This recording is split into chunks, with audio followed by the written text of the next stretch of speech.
Yes. When you eat your food, it's about Jesus. When you take that next breath, it's about Jesus. Say it. Say it. Hallelujah. When you sing praise, it's all about Jesus. If it's about anything else, Yes. you're not worshiping Him right. That's right. If you're singing for somebody, Yes. you're not worshiping Him right. If you're praying because you want people to hear you, you're not worshiping Him right. Yes, sir.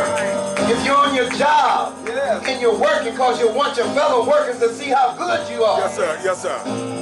you're doing it wrong. On your job, it's all about Jesus.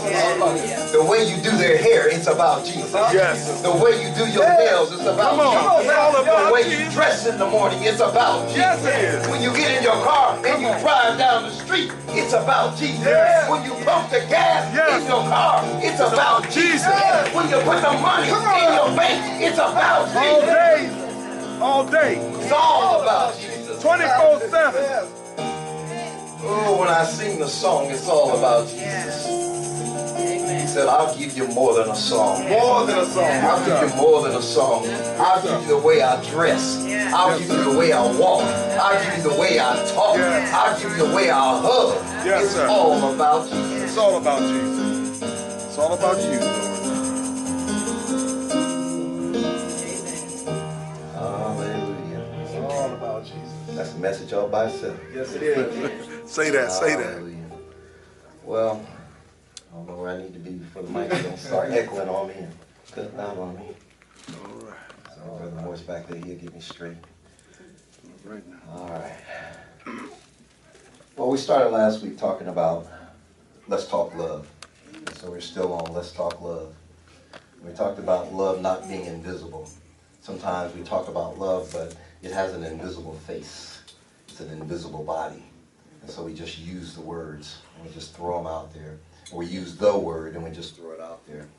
But in fact, the word doesn't really sometimes have any substance, because people can't identify what we're talking about, because so many people have been told that someone loved them. Somebody actually walked up to them and said, I love you, and that same person stabbed them in the back. That same person did them wrong. That same person turned them out.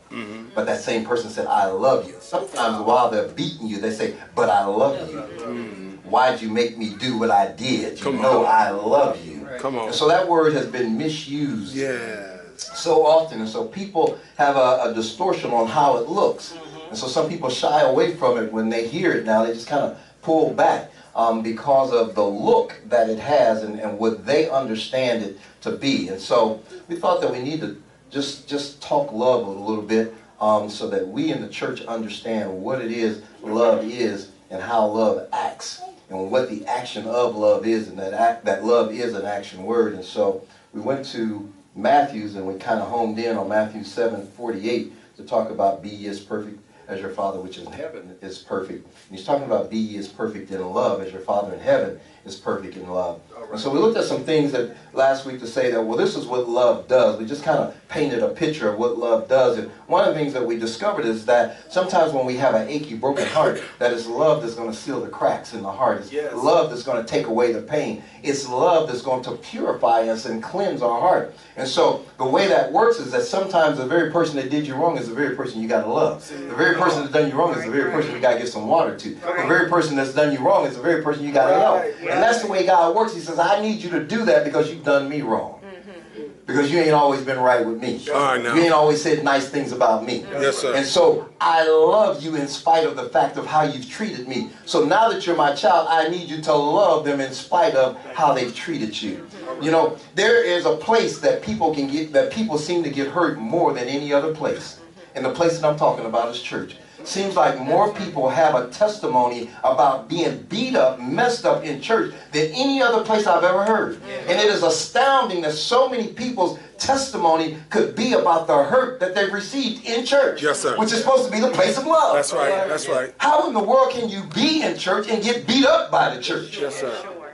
But so many, hundreds of thousands have, and there's so many people today that don't go to church because of what happened to them in church. And I know sometimes church folks, religious folks say, oh, don't let that stop you. Oh, come on anyway. Well, let me tell you something. A dog won't even go back to where they've been beat up a lot. If a dog see you raise his hand, he's going to run. So when you come to church and somebody go, you go, oh, no, this is it. If you hear something that's just like what you had at the other church, you're like, I ain't stand here. And so people have a right, in a sense, they have a right to be fearful sometimes of what's going on in the church. And so God wants the church to know that that's not the way it's supposed to be. I don't care who's pastoring.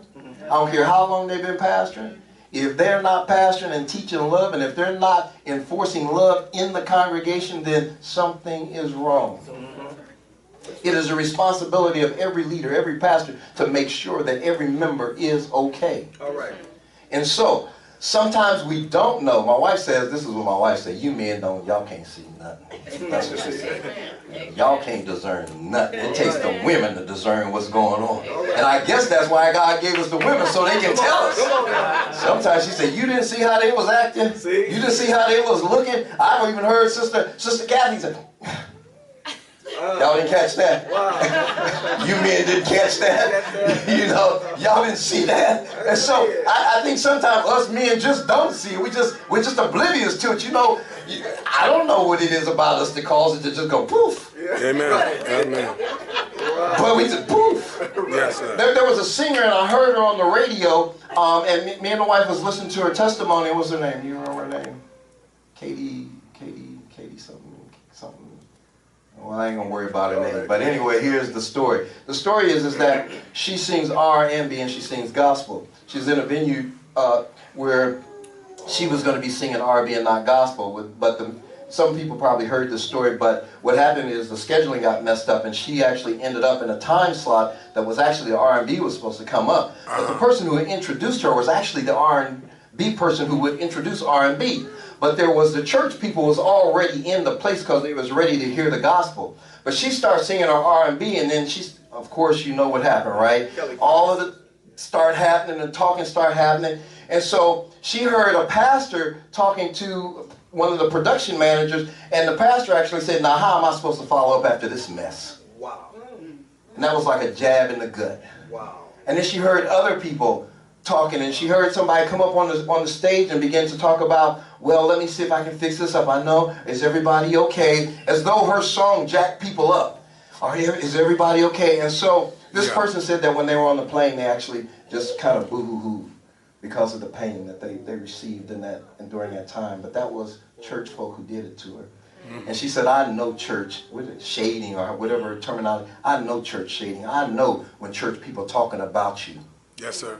And talking down to you. Yes, sir. Come on. And so, and then she began to give her testimony of how many artists that she know that have been hurt in the church and won't go to church now because of the damage that they've received in the church, because somebody didn't understand what it was they was doing. Somebody didn't understand the gifting that God had in them. Somebody didn't understand the songs that they were singing. And because they didn't understand or because they didn't like it, they beat them down. Yes, sir.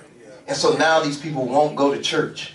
That's real. Yeah, that is true. That's real. And so that's why God said, let's talk love. Let's talk love, because if somebody walk up in here and sing a song that you don't like or a song that you don't approve of, that does not give you a license or a right to beat them up. It does not give you a license or a right to make them feel bad. It don't give me a license, and it don't give you a license. Because even though they did it, they might be doing it in ignorance, and you got to receive them. Yes. In love. In love. In love. Not in ignorance, but in love. And so that's why the Lord wants us, I believe that's why he said, let's talk love and let's put a face on this thing. Let's put a face on love so that people will know what love is supposed to look like. This is what God says in his word in Proverbs. He says that the ways of man is right in his own eyes. Yes, sir. The ways of man is right in his own eyes, but God weighs the heart. Yes. Now I need you to catch that just for a minute. I'm going to be a scale. I guess I work good as a scale. Everybody know how the scales work? Normally the way a scale works is, if I want this side to weigh 5 pounds, then I'm going to put a weight on this side that's 5 pounds. And then the scale's going to do this. Now when I get this side of the scale to 5 pounds, it's going to even out. It's going to be balanced. Now I'm going to have a balanced scale. So God says he weighs the heart of man. And so within the heart of man, there are 14, if you will, 14 attributes or characteristics in the heart of man. And I just want to go through those 14 characteristics or attributes that's in the heart of man just to let you know what God is doing when he's dealing with the scale, okay? So, if God has the scale, if a pure heart is like this, the scale is going to be like this. Let's start the scale this way first. So, a pure heart is just like this. The scale is like this. Every time the heart has a contaminant in it, it goes like that. All right now. All right now. That makes sense. The scale's unbalanced. Okay? But when you get those contaminants out of the heart, then the scale starts to do this again. That's right. That's right. And to where it's balanced. Pure. All right. So I got a pure heart and a pure heart here. So it's like God puts a pure heart on the scale over here, and then he puts our heart on the scale over here. If our hearts have any contaminant in it, it does this.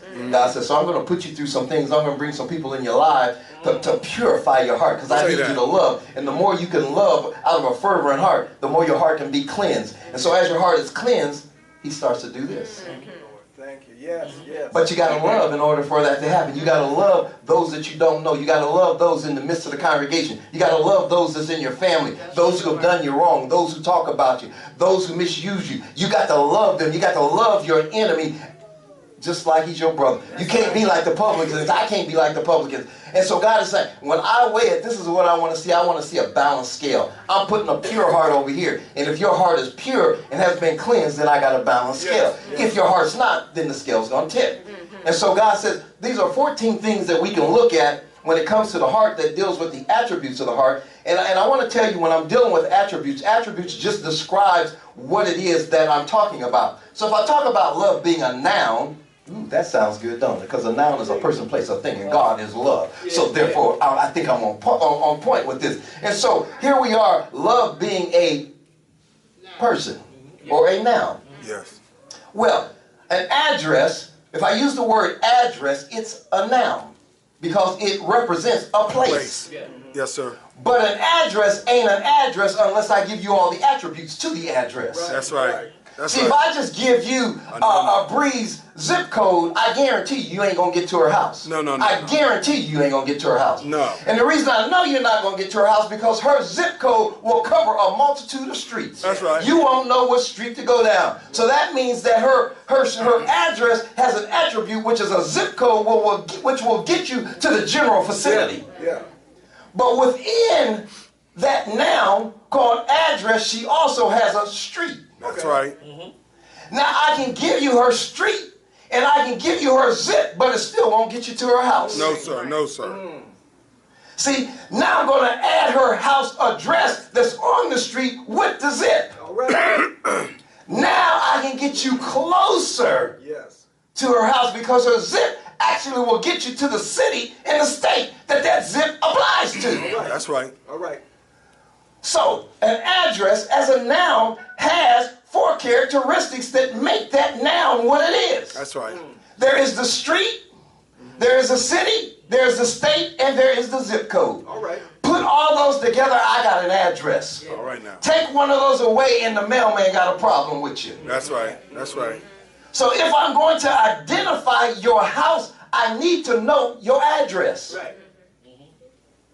Come on. Come on now. If I'm going to identify you as a Christian, then I need to know your love. Yes. So here we talk.